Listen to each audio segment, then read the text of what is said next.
Welcome back. In 2019 and 2020, the athletic manufacturer Nike generated a lot of publicity in the news, primarily because they started advertising campaigns in which they advocated for social equality and justice.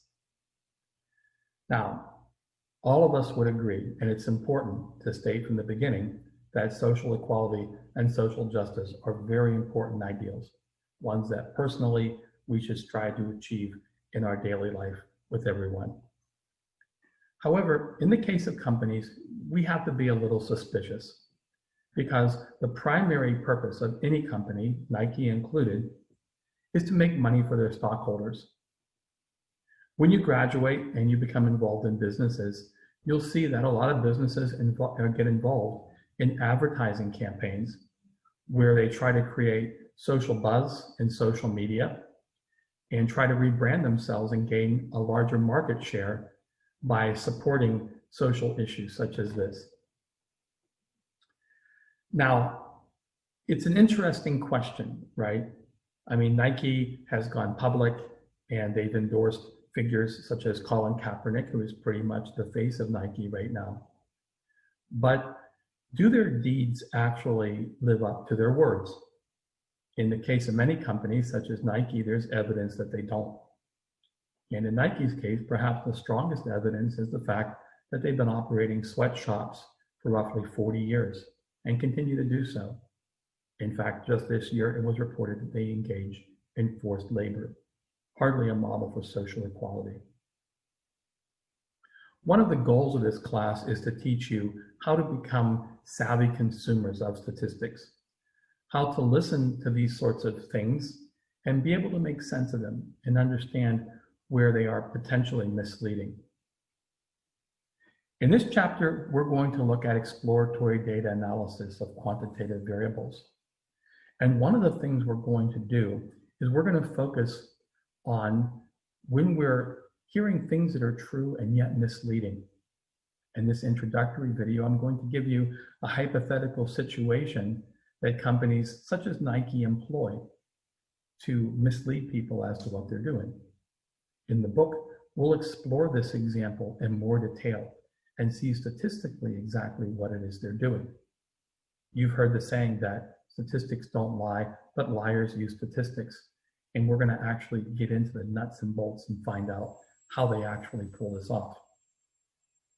In the discussion, I'm going to give you a real-life example of a labor negotiation where people used similar tactics to try to gain an advantage for their clients. So in this chapter, we're going to look at not categorical variables, but quantitative. And we're going to focus on how we do exploratory data analysis with them. We'll talk first about how we take data and we look at it so we don't have any suspect data values that might cause our results to be misleading. Then we'll talk about how we visually summarize the data using plots. And we're going to see that quantitative data is much richer than categorical data. We'll talk about the statistics that we can compute from that data to numerically summarize. And then finally, how to present the results in such a way that we're neither misleading ourselves unintentionally or others intentionally. So here's the hypothetical example we're going to consider. Remember our good friend, Mr. Burns from The Simpsons? Well, he quit being a banker and he decided to manufacture a new type of tennis shoe, and he called his company Psyche. And Mr. Burns set up shop in a third world country called Burundi.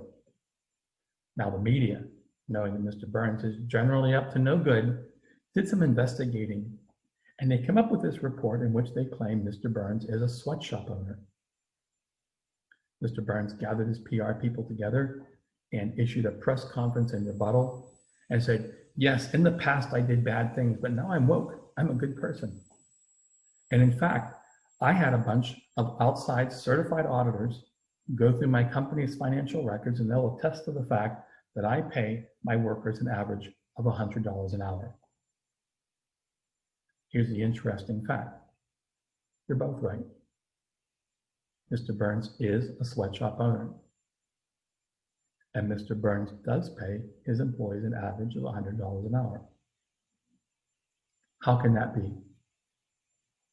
So this course is going to focus on true versus misleading. We're going to see how Mr. Burns' statement could be true and at the same time misleading. Enjoy.